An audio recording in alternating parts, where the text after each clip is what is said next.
ekibuga kigenda okutuuka okusamba, ekibuga kigenda okutuuka ekiseera ng'omulimu gw'okolera mu kibuga ekyo tegukyasaanawo.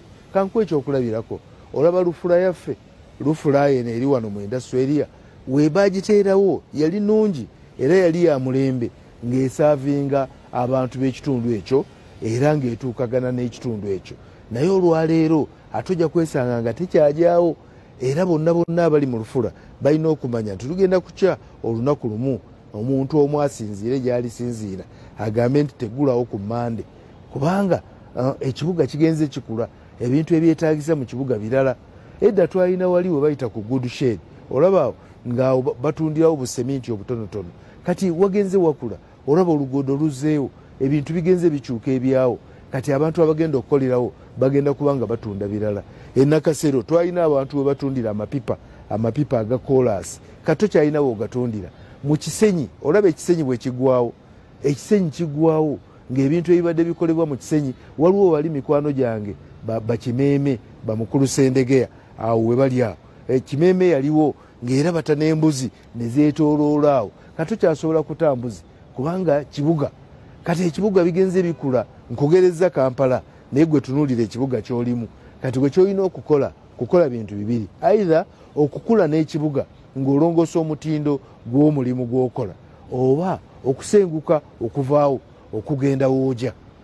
Kubanga ojja genda ogaanire wano renti agende ng'alinnya, renti atuuke mu bukadde n'obukadde bw'otasobola kusasula.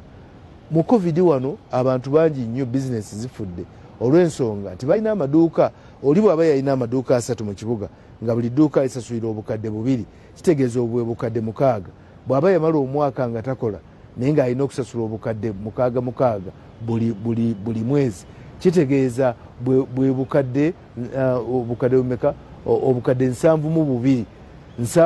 Bwe yajja okugulawo nga Covid awedde bamugamba sooka osuule obukadde 72 ku mmeeza tulyoke tukukkiriza okukola. Kaakati olwo yalina kapito yenkana atya?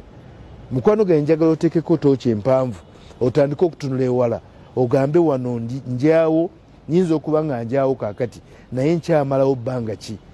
Tandika okulongoosa ebintu byo, kagubeere mulimu gw'okola, tandika ogulongoosa gutuukagane n'abantu b'oyagala bakuguleko. Ebintu bingi nnyo kati bigenze bikyuka. Tulina abantu abazze muno nga ebintu bye beetaaga birungi.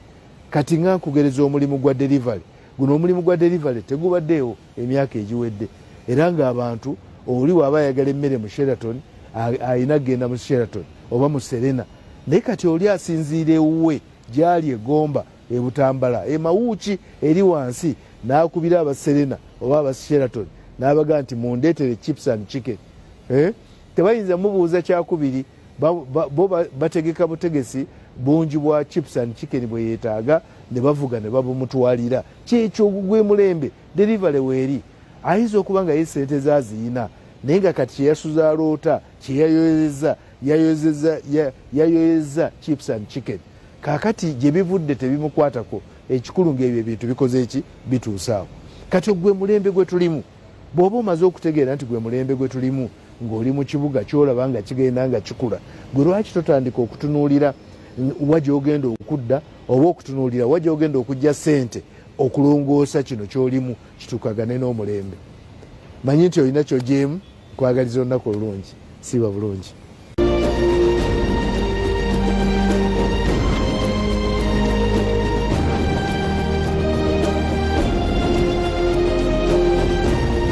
Tutuuse mu kitundu kyani azaaliddwa tubaaniriza nnyo mu mwezi guno ogwokusatu. Tubaagaliza omwezi gw'amazaalibwa omulungi naddala mu abaazaalibwa mu mwezi ogwa March. Leero tuyingidde lumu March, era abaazaalibwa mu mwezi guno mulimu abayimbi nga Papa Sidi, Aziza Zion, Agnes Akite ngono comedian. Abalala mulimu Faith Mwonda, munnamateeka era judge, ne Diana Nalunkuumo waffe. Tubalazeeko batono naye nga abaazaalibwa mu guno omwezi bangi ddala, bonna tubaagaliza birungi byereere. Eyo nga atuvuddeyo ebweru w'eggwanga gwe tuleese yazaalibwa leero nga lumu March ayitibwa Justin Bieber. Ono leero aweze emyaka 29 egy'obukulu. Justin Bieber nzaalwa ye Canada, muyimbi wa pop azitowa dola obukadde 300,000. Mu bivulu byagenda akola nti y'omu ku bayimbi abasasulwa obutitimbe bwa ssente yasooka n'ayimba ng'asinziira mu Canada ng'assa ennyimba ku YouTube ng'ogyeko okuyimba era awandiika ennyimba azannya films so ng'era producer ate era nga muzinyi. Yazaalibwa mu London, nnyina yamuzaala tanneetuuka bw'atyo yasinga kkula na jjajjaawe nga muto yayiga okkuba ennanga eŋŋoma n'ayiga okusuna endongo n'okufuuwa omulere. Mu 2012 nti yali amaze okusoma secondary school. Ku myaka 12 yali atandise okuyimba. Okukwatayo record producer Scooter yamulaba ku YouTube mu 2007 n'anyumirwa be yali alaba. Olwo n'anoonya nnyina n'amusaba akkirize amutwale mu Atlanta. Eyo nno gye yatandikira okukola demo era waayita wiiki mbale ng'atandise okuyimba R&B ne Asha. Okuva olwo taddanga mabega. Ennyimba ez'amaanyi z'ayimbye mulimu Cold Water no yaluyimba mu 2016, I'm the One 2017, songeera ayimbyeko n'abayimbi ab'amannya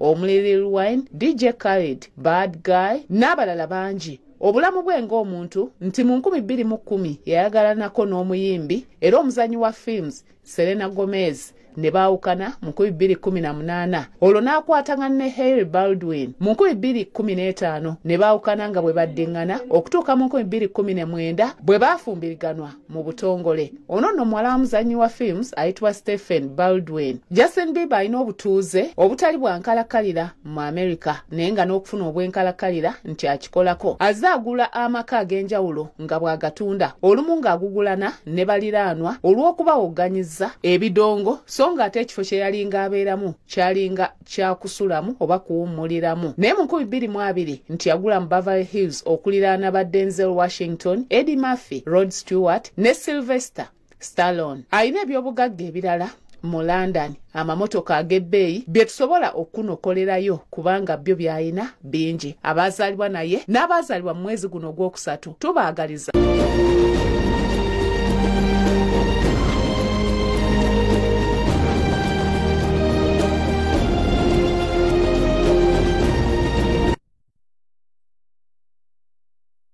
Tuzako naawe osobola era gye twagala tugende nagambe okuba butonyerera wano e Kampala era kitegeeza mwe urban farming tetujja kwekwasa so okutandika ow'ennyaanya sijja kugaa ntotandika ene Kampala enkuba woolaba ng'eweze kubanga kyekiro ekirabika ebire bigenda kubeera bisatu olwandozi ogira n'ogira.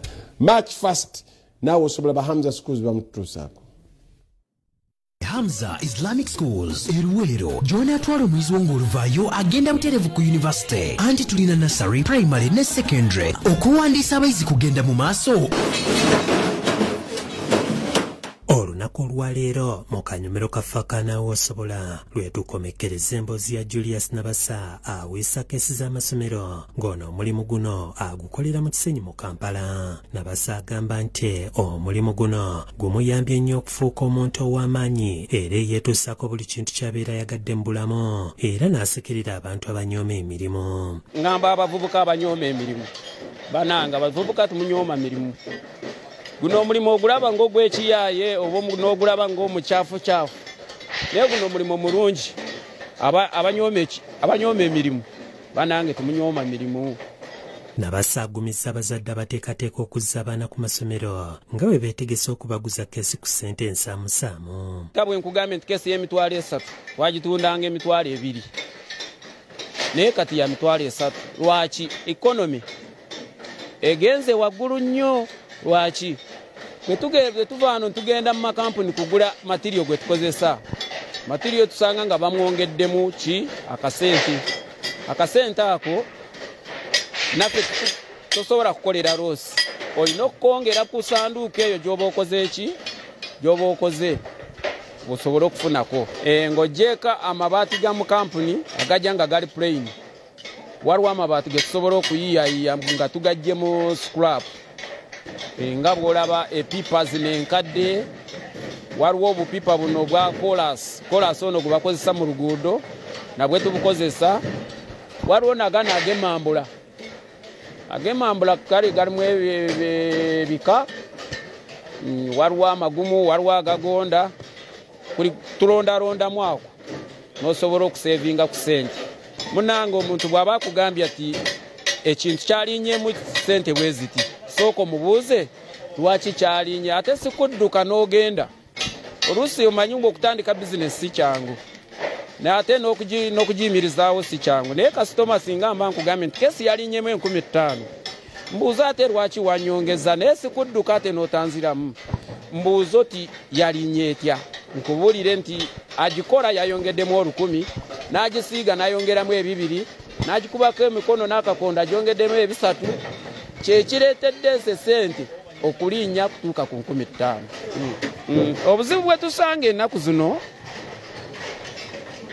bingi kati ebintu byonna nga bwe nkugambye nti byalinnye era ngi twagigula omukebe twagugulanga emitwalo 5 kati gwa mitwalo 8 tegeeza baba bongeddemu emitwalo 3 noona akola akakonda ako gye tukagula twakagulanga 15,000 edazini kati edazini yagumu 2 tegeeza ebbeeyi eyongeddemu bwe buzibu bwe tusanga n'ebbaati eryo nkugambye nti waliwo abagatunda abakimanyi ngu gano gabamakeesi balina okugagula era agamabaati nago bagongeramu tugagulira mu mita. Hamza Islamic Schools Eruwero John atwala omwezi w'ong'oluvaayo agenda buterevu ku university anti tulina nursery primary ne secondary okuwandiisa abayizi kugenda mu maaso.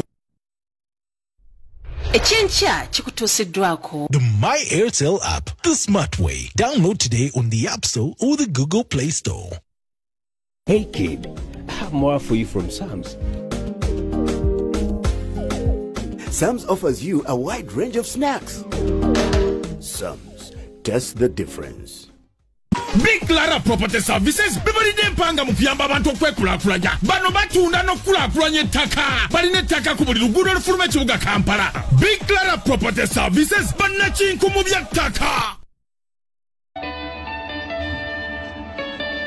Leero nga luwagiddwa omukyala yenna bw'akozesa Honey Pot Gentle Wash okunaaba ebitundu bye atebenkera asangibwa mu pharmacies zonna okwetooloola eggwanga.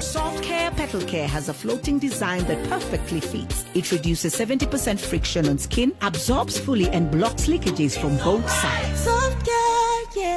Aquafina enriched drinking water. Amazzi agettanirwa ensi yonna ate nga gali ku mutindo ogwa waggulu ennyo gasanga emaduuka gonna okwetooloola eggwanga ku nnusu 10 zokka.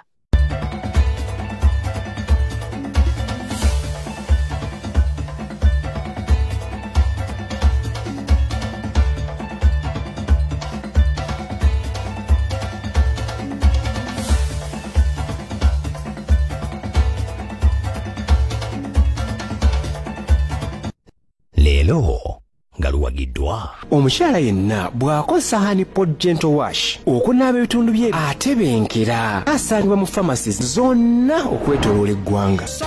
Petal Care has a floating design that perfectly fits. It reduces 70% friction on skin, absorbs fully and blocks leakages from both sides. Aquafina enriched drinking water. Amazzi agettanirwa ensi yonna ate nga gali ku mutindo ogwa waggulu ennyo gasanga emaduuka gonna okwetooloola eggwanga ku nnusu 10 zokka. We bring you current, relevant, authentic, local and international news. In a special series, Teachers Making a Difference, we got the best performed girl in the government school came from our school. Uganda now is part of the global era.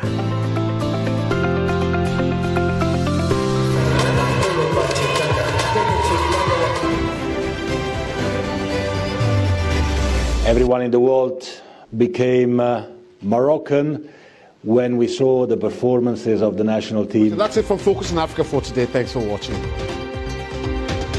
It's not just news. We bring the world to you.